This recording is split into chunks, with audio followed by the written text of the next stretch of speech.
Sa mga naghahanap po ng ano ng front shock ng TMX 155. Meron po dito, ang benta ko po nito isang set. Ito po ay original na front shock ng TMX 155. Magandang klase po yan, original po yan. Punta na lang po kayo dito sa Burautan ni Boss D, mga bossing sa Ema Town Center, Mikawayan, Bulacan, para makita nyo yung items na magaganda. Yan boss.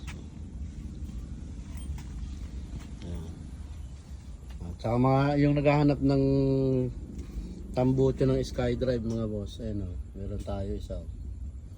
Nakuha lang doon sa dulo. At saka mga handle switch. Yan, mura ko lang binibigayan dito sa Burautan, mga bossing.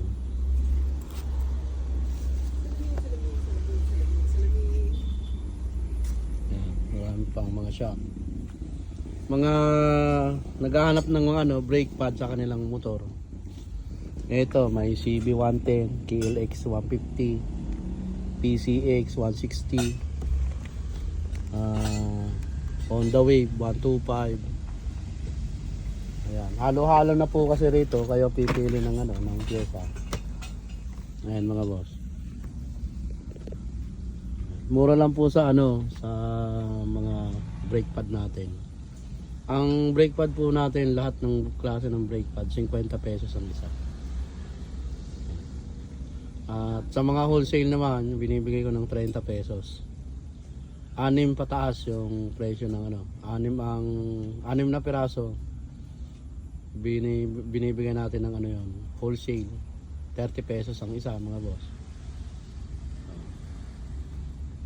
Kaya yung mga yung may mga motor na gusto makatipid, punta lang po kayo dito sa Burautan mga bossing.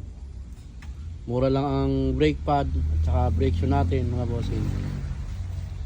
Yan. Ang mga brake shoe natin magandang klase, 150 lang ang isa. Yan, yung mga budget meal na naghahanap, mga biyahe araw-araw mga boss, punta na kayo dito mga bossing. Ayan, mga yun meron pa nga XR200 magkano benta na 50 pesos lang yan mga bossing. Ayan, yung mga display 150 lang yan, ganyan kalaki 150. May mga helmet din, meron tayong mga handle grip. Ayan, mga tambucho, marami din. Punta na lang kayo dito sa Burautan mga boss, para makita nyo yung pyesa na magaganda ni Boss D. Ang location natin, Ema Town Center, Mikawayan, Bulacan. Yung po ang i-search nyo, i-type nyo sa Waze para makarating kayo dito sa Burautan. Maraming salamat po sa inyo mga bossing. Hanggang sa susunod na vlog natin mga boss, papakita natin yung iba pa natin pyesa mga bossing. Maraming salamat.